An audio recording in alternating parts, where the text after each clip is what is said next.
Hello and good morning to you all. This is Karishma Shukla. Today we are going to learn in our subject TSS and our unit is design of plate grider and our topic is question of design of deck type plate grider. Now we have our question in which we have to design a deck type plate grider of a railway bridge. So I'm going to read our question now.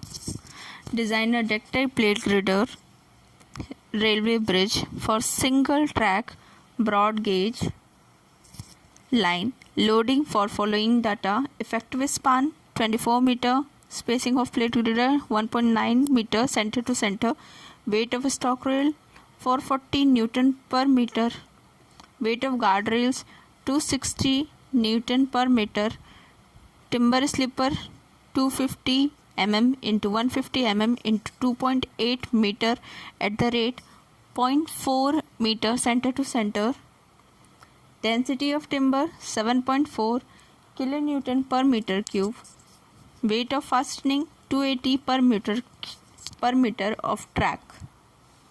Now we are going to solve our question. Yesterday we have already written our design steps, so today we are going to directly apply them. First, calculation of load, bending moment and shear force. Step first, calculation of dead load.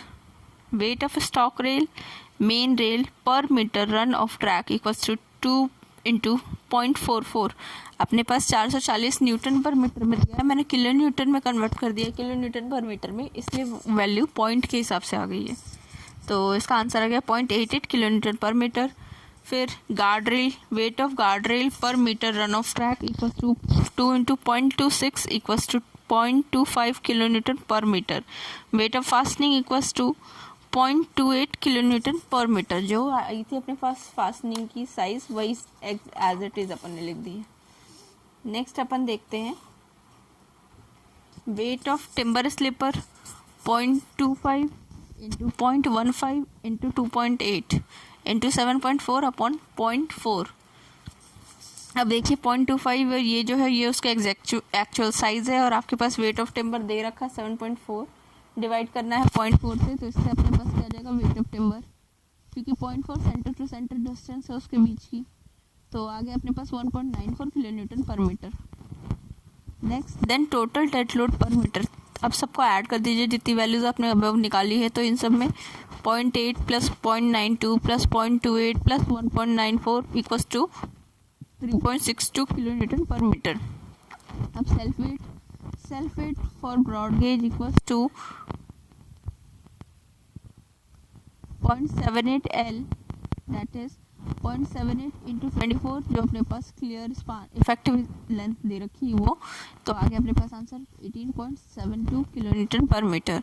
अब then total dead load per metre run on track equals to 3.62 plus 18.72 equals to 22.34 kilo newton per metre. Then total dead load over all over the span length, इसके लिए 22.34 into 24 equals to 536.16 kilo Newton.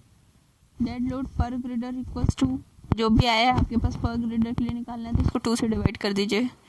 536.14 upon 2 equals to 268.08 kilo Newton.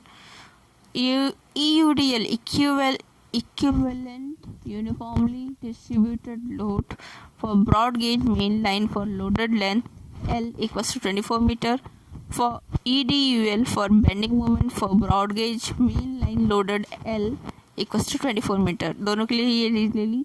तो अब L जो अपन ने लिया है इसको अपन IS code जो अपना ब्रिज का आता है अलग से ब्रिज रूल करके उसके कोड में देखेंगे, तो इसलिए बेंडिंग मोमेंट अपने पास कितना दे रखा है 2280 किलो न्यूटन. तो इससे अपन CDA कैलकुलेट करेंगे, कोफिशिएंट ऑफ डायनेमिक अलाइनमेंट. तो CDA के लिए अपने पास फॉर्मूला है 0.15 प्लस 8 अपॉन 6 प्लस L. तो इसमें मैंने वैल्यूज रख दी, L की जगह 24, तो इसका आंसर आ गया मेरे पास 0.416. अब इससे अपन इम्पैक्ट लोड निकालते हैं. इम्पैक्ट लोड का फॉर्मूला है CDA into EUDL for bending moment, जो आपने ये अभी निकाला है 2280 किलो न्यूटन इसको यहाँ पे वैल्यू रख दो, तो इससे वैल्यू क्या आ गई अपनी 948.48 किलो न्यूटन। अब टोटल लोड पर ट्रैक के लिए आप क्या करेंगे, जो आपको 536 जो टोटल डेड लोड निकला था प्लस EUDL जो आपने जो ये बेंडिंग मोमेंट निकाला है फॉर 24 मीटर और प्लस इम्पैक्ट लोड 948.48, इन तीनों का ऐड करने पे अपने पास कितनी वैल्यू आ गई 3764.64।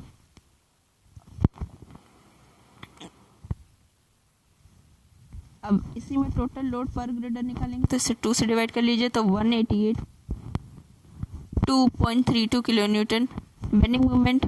फिर इसके लिए निकालेंगे तो WL²/8 होता है, L² को अपन ने 1230 फॉर्मूला काट करके अपन ने 24 ही ले लिए, तो डायरेक्टली कैपिटल L आ गया।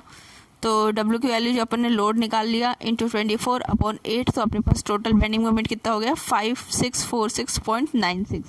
तो आज की क्लास में इतना ही, आगे का अपन नेक्स्ट क्लास में देखेंगे।